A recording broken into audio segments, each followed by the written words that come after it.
இந்திய சமுதாயத்தை மேம்படுத்தும் வகையில் பிரதமர் துறையின் கீழ் செயல்படும் இந்திய உருமாற்று பிரிவான மித்ரா மூலம் அரசாங்கம் வழங்கும் நிதியை வெளிப்படையாகவும் சட்டப்படி முறையாகவும் நிர்வகிக்கும் வழிகாட்டுதலை விளக்கும் கருத்தரங்கு ஒன்று இன்று புத்ராஜயாவில் நடத்தப்பட்டது. மலேசிய ஊழல் தடுப்பு ஆணையம் SPRM உடன் மித்ரா முதன்முறையாக இணைந்து நடத்திய இக்கருத்தரங்கு போலி ஆவணங்களின் மூலம் நிதியை பெற முயற்சிக்கும் தரப்பினருக்கான எச்சரிக்கையாகவும் அமைந்தது.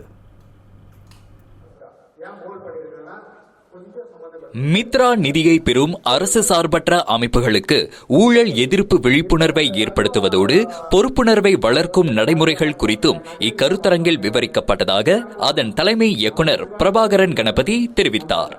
இதான் முதல் தடவை இந்த சிம்போசியம் செய்யறோம். இது என்னன்னா ஒரு முழுமையான ஒரு விளக்கத்தை கொடுத்து அந்த விழிப்புணர்வு என்ன, எப்படி இந்த மானியத்தை அப்ளை பண்ணணும், என்ன வகையில நீங்க அதை சரியாக செயல்படுத்தணும், என்ன மாதிரி டாக்குமெண்டேஷன் கொடுக்கணும், அந்த மாதிரி சொல்லிட்டு அது டீட்டெயிலாக நம்ம இன்னும் கொஞ்சம் இது பண்ணுறோம். ஸோ இன்னைக்கு பார்த்தீங்கன்னா முக்கால்வாசி நம்ம மித்ரா கிராண்ட் வாங்கினவங்க வாங்க போகிறவங்க அவங்க சேர்த்து வந்துருக்காங்க.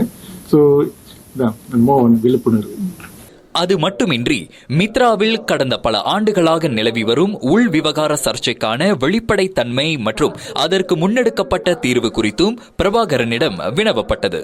நமக்குள்ள ஒரு ப்ரொசீஜர்ஸ் இருக்குல்ல, இதெல்லாம் ரொம்ப தெளிவாக இருக்கு, ரொம்ப டிரான்ஸ்பரண்ட் இருக்கு. நம்மளுக்கு கரீஸ் பண்ணணும் இருக்கு, நம்மளுக்குள்ள ப்ரொசீஜர்ஸ் இருக்கு. இது எல்லாமே நம்ம JPM ஜப்பத்தம் பிரதம மந்திரி ரிப்போர்ட் பண்ணி அவங்க என்டோஸ் பண்ணி தான் கொடுக்குறாங்க. ஸோ நம்ம இந்த கிரானை எப்படி பிளான் பண்ணி கொடுக்கறது, அப்ரூவல் ப்ராசஸ், அது கூட நிறைய லெவல் இருக்குது. கொடுக்கும்போது சீராக தான் கொடுக்கும், கரெக்டாக தான் கொடுக்குறோம். அவங்களுக்கு எனக்கு என்னன்னா பிளானிங் கரெக்டாக இருக்கு, எக்ஸிகியூஷன் அப்படியே அதை நடைமுறைப்படுத்துவதுலாம் விஷயம் இருக்கு. இதனிடையே மித்ராவிடமிருந்து நிதியை பெற்ற பின்னர் அதனை அவர்களின் அமைப்புகளுக்கு பயன்படுத்துவதை விடுத்து சுயநலத்திற்காக பயன்படுத்துவது ஒரு குற்றச் செயலாக வகைப்படுத்தப்படும் என்றும் தகுந்த ஆதாரங்களுடன் அவர்களின் மீது சட்ட நடவடிக்கையை மேற்கொள்ள முடியும் என்றும் இக்கருத்தரங்கின் பேச்சாளரான பினாங்கு மாநில SPRM இயக்குனர் டத்தோ கருணாநிதி Y சுப்பையா தெளிவுபடுத்தினார். மித்ரால இந்த NGOs பெரும்பாலும் என்ன தவறு செய்வாருன்னு கேட்டீங்கன்னா ஒன்று அந்த விண்ணப்பம் செய்யற நேரத்திலேயே அவங்க தவறு செய்ய வாய்ப்பு இருக்கு. எப்படின்னா அவங்க முறையான டாக்குமெண்ட்ஸ் கொடுக்க வேண்டும். அதுல அவங்க பாஷ் பண்ணி கூட கொடுக்கலாம். இது ஒரு தவறு இருக்குது. இரண்டாவது மாநிலத்தை பெற்று அந்த ப்ரோக்ராமை செய்யாம இல்ல பாதி தான் செய்வாங்க, பாதி செய்ய மாட்டாங்க. அப்புறம் இவங்க கிட்ட அந்த கிளைம், அதாவது நாங்கள் வேலையை செஞ்சுட்டு ப்ரோக்ராம் செஞ்சுட்டுன்னு கொடுப்பாங்க. அது இந்த ஊழல் தடுப்பு ஆணைய சட்டத்துக்கு கீழே ஒரு குற்றம். அதோடு சில சந்தர்ப்பங்களில் மித்ரா வழங்கும் மானியங்களை பெறும் நோக்கத்துடன் உயர்கல்வி மாணவர்கள் போலி ஆவணங்களை பயன்படுத்தி அந்நிதியை பெற முயற்சிப்பதாகவும் இது கடுமையான சட்ட விளைவுகளை ஏற்படுத்தும் என்றும் டத்தோ கருணாநிதி எச்சரித்தார். பல்கலைக்கழகத்தில் படிக்கிறவங்க இது ஆன் ஆஃப் அப்படின்னு சொல்லி அவங்க ஒரு ஃபண்ட் கொடுக்குறாங்க.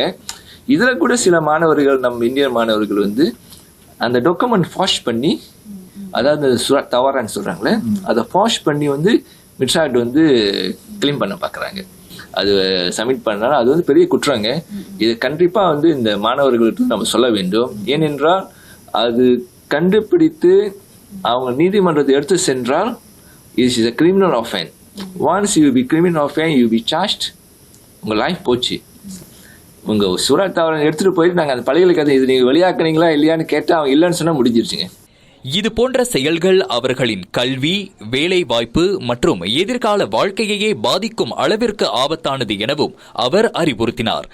மேலும் நிதி முறைகேடுகள் கண்டறியப்பட்டால் அது குறித்து சட்டப்படி புகார் அளிப்பவர்கள் அல்லது அது தொடர்பிலான தகவல் வழங்குபவர்களின் பாதுகாப்பை உறுதி செய்வதற்காக தகவல் வழங்குபவர் பாதுகாப்பு சட்டம் உட்பட சாட்சியாளர் பாதுகாப்பு சட்டம் போன்ற சட்டங்கள் இருப்பதால் பொதுமக்கள் முன்வந்து புகார் அளிக்குமாறு கருணாநிதி வலியுறுத்தினார்.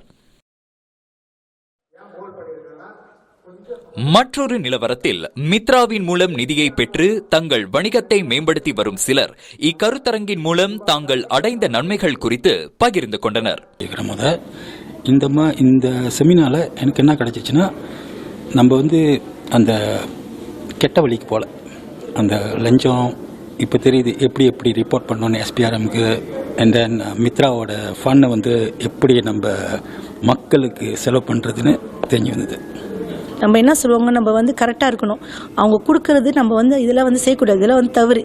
ஓகேவா? ஸோ அதுதான் அவங்க வந்து சொல்கிறாங்க. இப்போ நம்மளுக்கு வந்து கொடுக்கறதுனால நம்ம வந்து அதை வந்து கரெக்டாக போய் கொடுக்கணும். நம்ம இது செஞ்சோமா, நம்ம ஒரு ஆள் செஞ்சோமா மற்றவங்களுக்கும் வந்து அது வந்து பயன் கிடைக்காது. ஸோ இப்போ எல்லாத்துக்கும் வந்து இஃபெக்ட் பண்ணோம். ஸோ நம்ம வந்து எல்லாமே கரெக்டாக செய்யணும். நம்ம ஏன் வந்து எல்லாத்தையும் வந்து பேசாமல் ஒரிஜினலே கொடுத்து எல்லாத்தையும் நம்ம கரெக்டாக சொல்லிடணுமே. அண்ட் தென் சேலஞ்சஸ்னு பார்த்தீங்கன்னா, மித்ரா வந்து நிறைய டாக்குமெண்ட் வந்து ரெக்குவயர்மெண்ட் பண்ணியிருப்பாங்க பேரண்ட்ஸ்கிட்ட இருந்து. நாங்கள் என்ன சொல்கிறோம் அப்படின்னா, பேரண்ட்ஸ் வந்து கொடுக்குற டாக்குமெண்ட் வந்து ஒரிஜினலாக இருக்கணும். சிம்பிளி அவங்க கொடுக்குற டாக்குமெண்ட் அவங்க நினச்சிக்கிறாங்க அது வந்து மித்ரா வந்து செக் பண்ண மாட்டாங்க. இது வந்து எஸ்பிஆர்எம் சம்மந்தப்பட்டிருக்கிறனால நாங்கள் வந்து எப்போதுமே அவங்க வலியுறுத்திக்கிட்டு தான் இருப்பாங்க. ஒவ்வொரு தரையும் மித்ரா வந்து வலியுறுத்திக்கிட்டு தான் இருப்பாங்க. ஸோ ஒரிஜினல் டாக்குமெண்ட் கொடுக்குறப்போ அது எங்களுக்கும் ஈஸி. அண்ட் தென் மித்ராவுக்கும் வந்து அவங்க வெரிஃபிகேஷன் பண்ணுறதுக்கு அது ரொம்ப ஈஸியாக போய் முடியும். ஸோ முடிஞ்ச வரைக்கும் ஒரிஜினலான டாக்குமெண்ட், இந்த பேஸ்லிப், STR டாக்குமெண்ட், ஸோ இதெல்லாமே வந்து கொடுக்குறப்போ எங்களுக்கு கொஞ்சம் ஈஸியாக இருக்கணும்னு நாங்கள் யோசிக்கிறோம். இன்று புத்ராஜயா F வளாகத்தில் நடைபெற்ற இக்கருத்தரங்கில் சுமார் 400க்கும் மேற்பட்டோர் கலந்து கொண்டு பயனடைந்தனர்.